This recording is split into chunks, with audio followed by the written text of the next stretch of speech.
guys.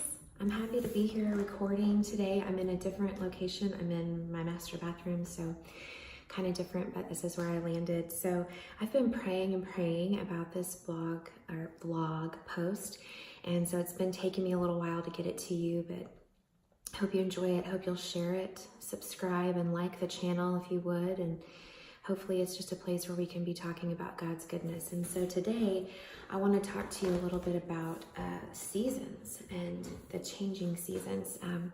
Here in our home, we just got a new puppy, and so we're in a season of training a puppy. And so this kind of came to me as I've been spending a lot of time outside with Ruby, potty training and all that good stuff. But as I'm standing outside, I'm spending much more time outdoors, obviously, and waiting for Ruby to learn the drill, so to speak. And as I was outside, I was just kind of looking around. It's been beautiful here in Oklahoma. It's been wet, but it's been beautiful. And we have some trees growing around our home, and they're just gorgeous, gorgeous, changing colors, just vibrant. And so I was kind of thinking about that, thinking about, wow, you know, how God has a purpose in just every season change. And like I said, I've had a lot of time, obviously, if I'm outside thinking about this kind of stuff. And then also, as I've been jogging kind of around my area, I've been still seeing signs of summer. Some Indian paintbrushes and some beautiful wildflowers are still blooming, probably because it hasn't been super cold yet and it's been wet. But it just reminded me of a season in my life that I wasn't necessarily ready for it to end, but God was ushering something new in. And I wasn't really excited about that. I was kind of liking where I was. And so it got me thinking about his purpose in seasons of our life. And so, you know, a few years back, I had mentioned it to you all that we did foster care. And this was something, I have so many stories to tell you about it. I haven't found the words to tell you yet. But I do want to say this was something that I had prayed about literally for 4 straight years, that I really felt like this was something that I just had this desire to open our home to kiddos who needed one, whether it be temporary or permanent or however that worked out, just to open our home and just for God to use our family in that way. And so I prayed about it. My husband really can't feel that way at first. And so it was very much like I was just praying and saying, you know, Lord, you know the desire of my heart, and if it's not to be, would you take the desire from me, or would you show me maybe it's not the way I envision it. Maybe you want me to have a role in this in a different capacity. Anyway, prayed for 4 years solid, and then and then God moved in Sammy's heart, and we came together and we decided, let's do this. And we did that for 2.5 years, and it was a wonderful time, and had 13 kiddos in and out of our home. We still get to keep up with one little girl in particular who was placed back with her family, and I'd love to tell you that story sometime too. But anyway, when God kind of changed the season and kind of ushered in this new thing that we began doing, we kind of went through the process of transitioning out of having our home open for foster care placements. There was a part of my heart that was kind of ready, but there was this larger part that was like, oh gosh, I love this season. And I didn't feel like it was done. It hadn't really ended the way that I had envisioned it in my mind. I had this vision for this season, and man, it didn't happen. It didn't work out the way that I thought. And so it was really difficult for me to let go. And it was kind of like when I was jogging the other day, like I wanted to pick up that Indian paintbrush. I wanted to take those beautiful things from that season and just say, oh no, this needs to last a little longer. But then God was ushering in this new thing, this new season for us. And so we did that. We shut down this other season and we went into this one. But it was tough, you guys. It was really difficult for me. And I still have hard days. I still have days where, you know, I miss that season, and I don't know, I struggle. There have been struggles. And so I want to share that. And then I want to tell you guys about some other things I've been witnessing lately. So I have a dear loved one who has worked the same place for 25 years, loyally, faithfully, and experienced a job loss this week, just out of nowhere. 25 years, brought in new management, and just, you know, that was it. And man, can you imagine? I mean, that's a big season change, right? And maybe when you're not really wanting to walk into. And then I have a friend of a friend who has had cancer, but had kind of had the upper hand on this deal, and was making some good strides. And then boom, gets the news that no, the cancer's back, and it's back with this vengeance, and we have to have surgery, and we got to do it right now.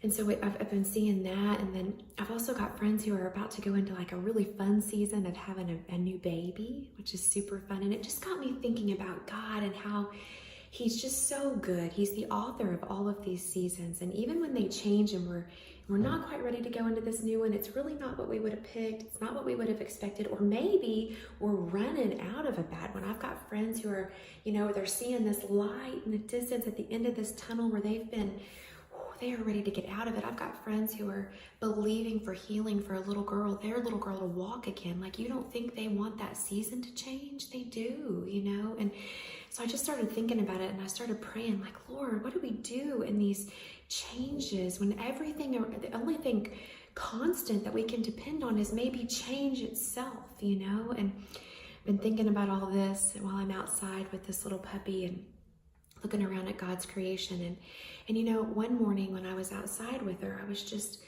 it was quiet and there was no distraction, and I was just praying, and I was trying to make sense of all this, trying to make sense of this transition and this fact that all this is swirling around us, and we really don't control what season we go into or what season we come out of. And say, God, where are you in all this? Like, point me to your word. Point me where this needs to go.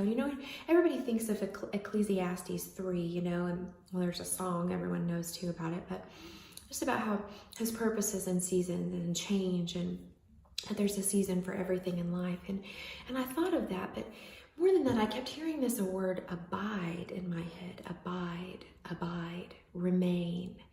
And I started thinking, yes, Lord, okay, I'm hearing you.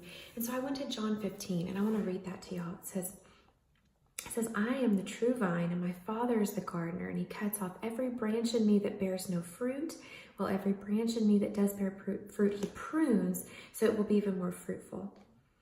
It says, you are already clean because of the word I've spoken to you. Remain in me, and I will remain in you.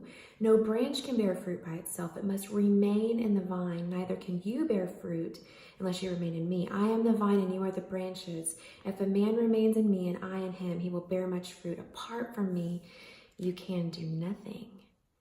And it goes on, and the whole chapter is beautiful, John 15, but God started speaking that to my heart, Holly, remain, abide. And those words, remain and abide, they make me feel and think of this steadiness, this constant. And it was so comforting to me to think, I don't really control that season that I didn't want to end, and I don't really control any new season that comes my way. And my dear loved one who lost their job and is having to go into a new season, they don't really control that. And my friend with the cancer diagnosis, she doesn't control that. And families going in and experiencing new life. We don't really control anything. It's all swirling and going and moving, and we just kind of have to step off into whatever the day holds. But you know what? I control my position. My position as a daughter of the King is to remain. While everything may change around me, he doesn't. The true vine is the same. He's the same in each season. And if I'm rooted down deep in him, these seasons can come and these seasons can go. And they're not going to dictate how much fruit I bear. In other words, they're not going to dictate what grows from that season. God does.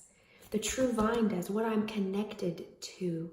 So I guess my encouragement to you today is, if you're sitting at that season, if you're an empty nester and you're about to graduate those kids, if you've got a mama who's passing away from this world, if you've got a child who's ill and struggling, or if you're a college student and you're sitting at graduation and you're thinking, what is next, God? All of this change. If your marriage is crumbling and you're finding yourself single after a long time, whatever it is, if you've got a powerful testimony, if God has delivered you from something and you're sitting on the edge of this new season, know that no matter what changes, what comes and what goes, you can remain.